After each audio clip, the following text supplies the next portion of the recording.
নমস্কার বন্ধুরা, ঘরোয়া ঘরকন্যায় সবাইকে স্বাগত জানাই। বন্ধুরা, আজ আমি বানাবো ঝিঙে পোস্ত। আমি এখানে কিছু পরিমাণ ঝিঙে, একদম কচি ঝিঙে কেটে নিয়েছি, আর আলুও নিয়ে নিয়েছি। একরকমভাবেই আমি কেটেছি। আর মশলা হিসেবে নিয়েছি পোস্ত, সাদা সর্ষে, আর অল্প 1 চিমটির মতো আদা দিয়েছি, এবং কাঁচা লঙ্কা, হলুদ, নুন, আর একটু কাশ্মীরি রেড চিলি পাউডার। এখন আমি সবার প্রথমে আলুটাকে ভেজে নেব। বন্ধুরা, আমি কড়াইয়ে তেল দিয়ে দিচ্ছি। এখন আমি কালো জিরে ফোড়ন দিয়ে দিলাম, এবং 1 চিমটি নুন দিলাম, আর 1 চিমটি হলুদ দিয়ে দিলাম। এবার আমি আলুগুলোকে বেশ লাল লাল করে ভেজে নেব। আলুটা দিয়ে একটু আলুটা দিয়ে যাতে আলুটা আমি ছিঁড়ে করে দিয়ে একটু ঢেকে দেবো। বন্ধুরা, এবার আমি ঢাকনাটা তুলে দেখছি আলু কতটা সেদ্ধ হয়েছে। আলু অনেকটা সেদ্ধ হয়েছে এবং লাল লাল করে ভাজা হয়েছে। দেখো আলুটা গলে যাচ্ছে। এখন আমি ঝিঙেগুলো সব দিয়ে দেবো। ঝিঙেগুলো দিয়ে একটু নাড়াচাড়া করে নুন এবং হলুদটা আমি দিয়ে আবারও ঢেকে দেবো। নুন আর হলুদটা আমি দিয়ে দিলাম, নুনটা দিয়ে দিলাম এবং হলুদটাও আমি দিয়ে দিলাম। এবার ভালো করে মিশিয়ে নাড়াচাড়া করে আবার আমি ঢেকে দেবো। ঝিঙে থেকে যে জলটা বেরোলে বেরিয়ে যাবে, যেহেতু আমি লবণটা দিয়ে দিয়েছি, লবণ আর হলুদ, জলটা বেরিয়ে যাবে।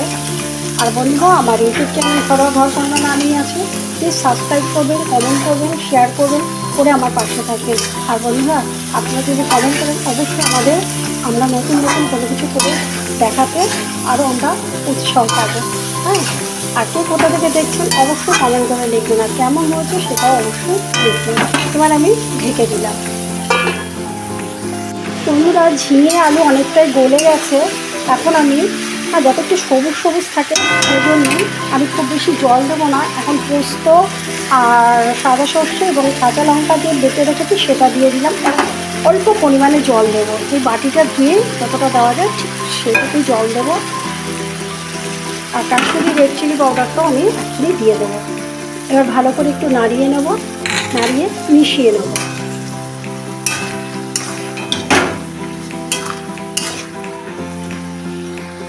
বন্ধুরা, আমার ঝিঙে পোস্ত প্রায় হয়ে এসেছে। এখন আমি ঝিঙে পোস্তটাকে শেষ করবো ওপর থেকে একটু সর্ষের তেল দিয়ে। আমি পোস্ত জাতীয় জিনিসে সবসময় ওপর থেকে একটু সর্ষের তেল দিয়ে আমি একটুখানি ঢেকে রেখে গ্যাসটা অফ করে দিই, তাতে খেতেও ভালো লাগে এবং টেস্টটাও ভালো হয়। এবার ঢেকে দেবো এবং গ্যাসটাকে অফ করে দেবো। বন্ধুরা, আমার এই যে ঝিঙে পোস্ত হয়ে গেছে, দেখুন কালারটাও সুন্দর হয়েছে।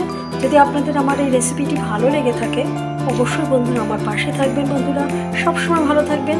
আজকের মতো শেষ করছি, আবার নেক্সট কোনো ভিডিওতে দেখা হবে। ততক্ষণে যেন বন্ধুরা ভালো থাকুন, সুস্থ থাকুন। আর বন্ধুরা, আমার ইউটিউব চ্যানেল ঘরোয়া ঘরকন্যা নামে আছে, প্লিজ সাবস্ক্রাইব করে আমার পাশে থাকবেন। কেমন? রাখছি।